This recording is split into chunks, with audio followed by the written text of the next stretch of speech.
uang 100.000 di dompetmu itu kira-kira bertambah apa enggak? Enggak bertambah. Enggak kan? Iya. Enggak bertambah ya? Kalau dompetmu bisa nambahin uang 100.000, artinya dompetmu riba loh nanti.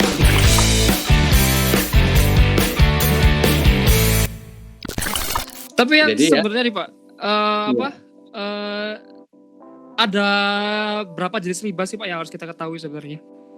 Iya, jadi ada namanya ada riba jahiliyah, ada riba fadl dan segala macam ya.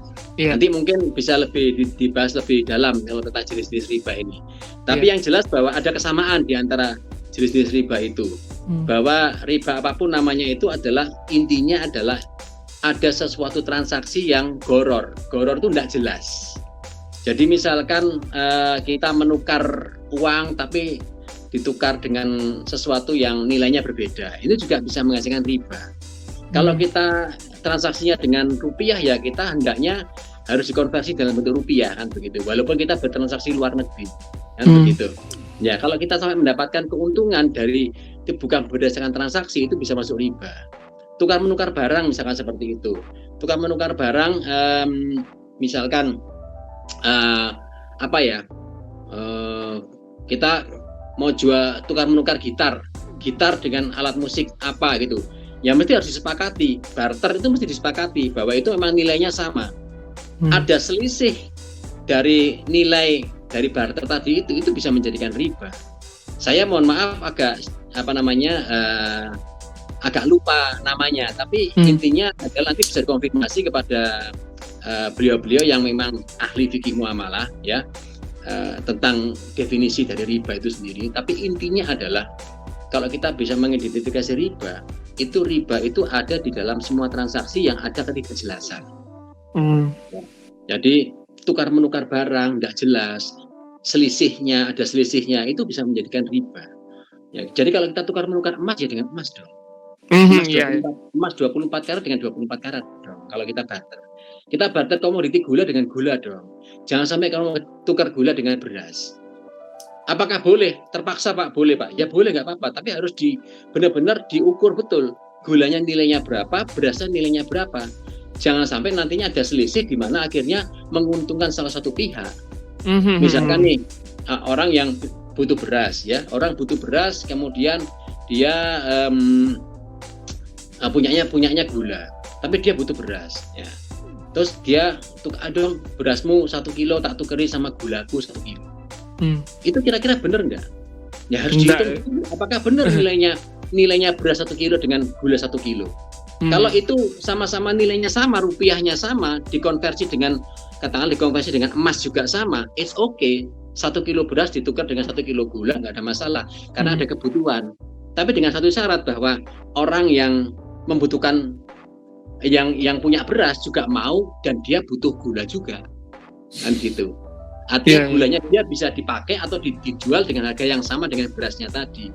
Begitu ada selisih sedikit aja dan itu menzolimi salah satu pihak, katakanlah nih si penjual beras tahu oh ini dia butuh beras nih, ya udah tak tukerin sama berasku tapi yang KW-nya lebih di bawahnya dan segala macam seperti itu. Nah ini keuntungan bagi penjual berasnya riba. Jadi sebetulnya kalau definisi memang ada definisinya sendiri ya. Tapi kita coba secara praktik ya. Secara praktik biar anak-anak muda juga bisa lebih mudah untuk mengimplementasikan, tidak hanya menghafal, tetapi betul-betul diimplementasikan. Coba kita teliti transaksi-transaksi yang di sekitar kita. Kira-kira apa yang mengandung ketidakjelasan? Ya kan, begitu. Ya itulah sumber dari riba. Jadi riba itu nggak hanya bunga bank. Ya, transaksi yang nggak jelas, yang bisa yang memastikan keuntungan hanya bagi salah satu pihak itu bisa jadi riba. Marketing juga sama, bisa riba. Jualan barang yang tidak menceritakan barang sesungguhnya, akhirnya ada pihak terzolimi, bisa jadi keuntungannya masuk dalam kategori riba. Karena kan perintahnya penuhilah akad-akad itu dalam surat Al-Maidah. Akadnya harus jelas.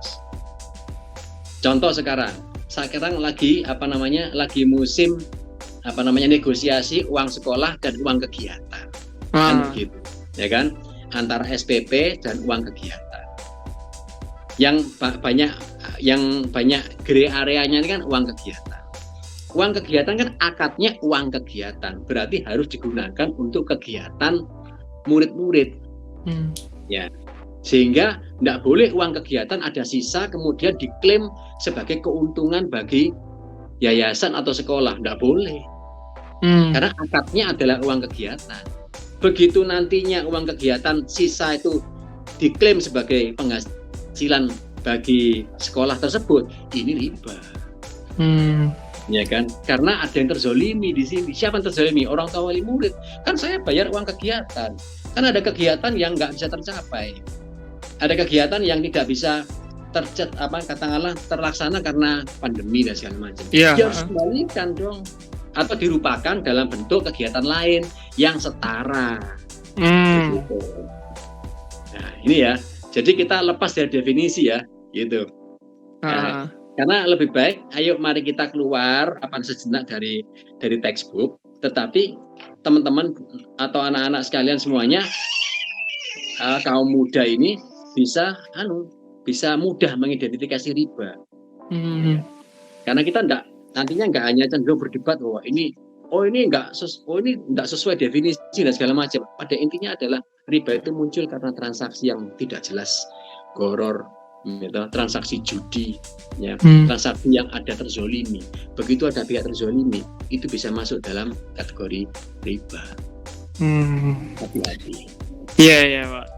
Jadi kemarin juga saya sudah sempat baca buku tentang riba nih Pak. Ada sekitar 2 buku yang saya baca dan juga ada beberapa yang saya lihat di internet juga.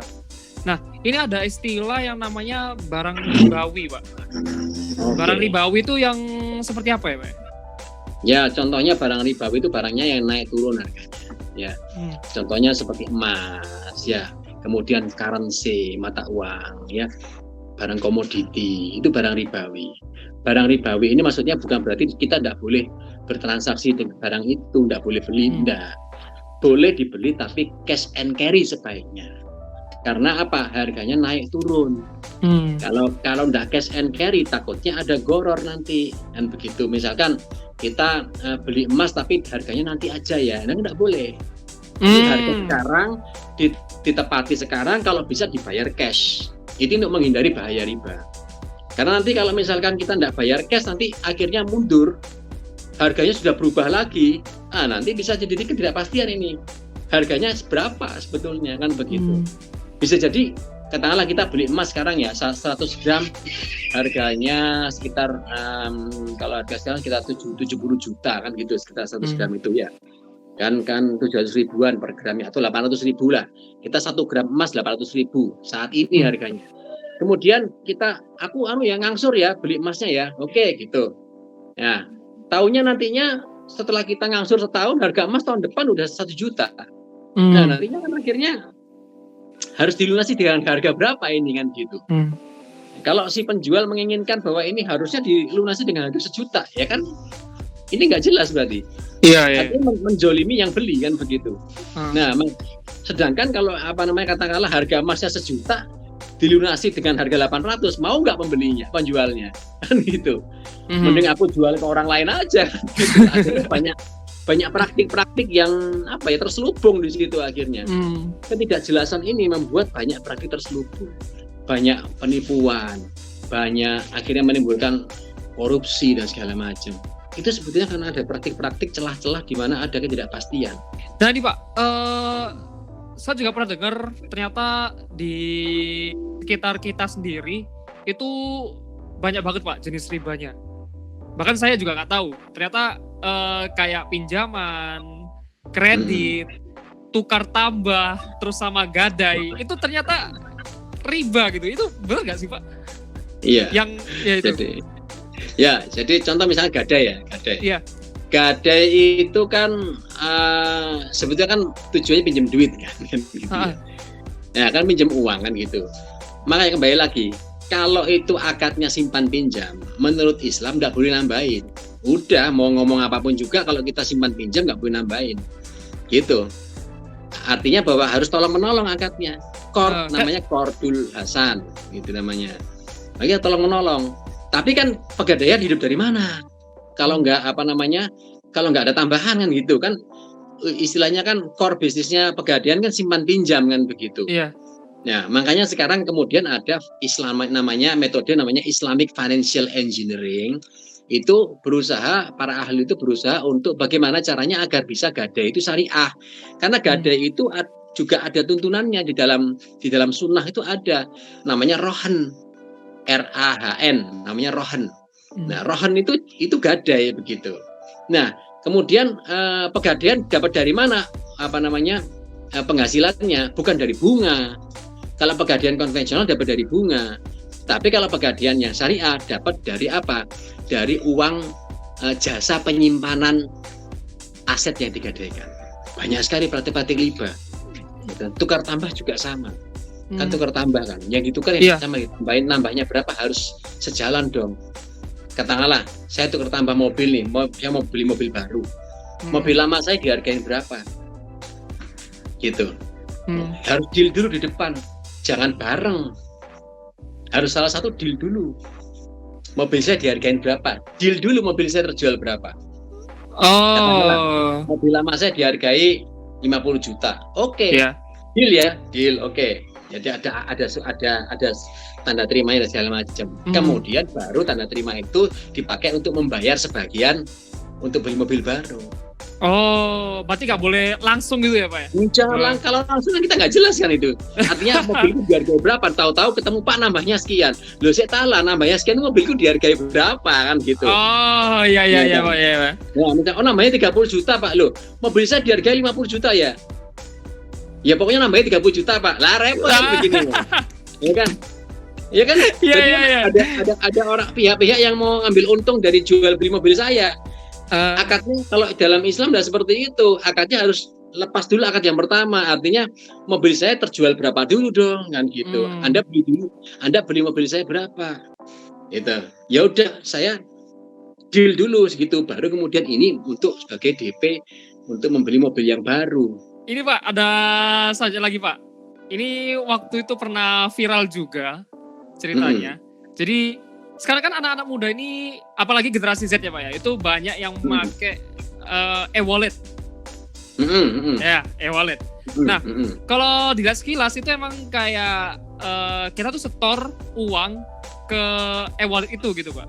Nah itu kan bisa terlihat kayak seperti bank gitu Pak. Nah, apakah itu juga termasuk riba apa enggak?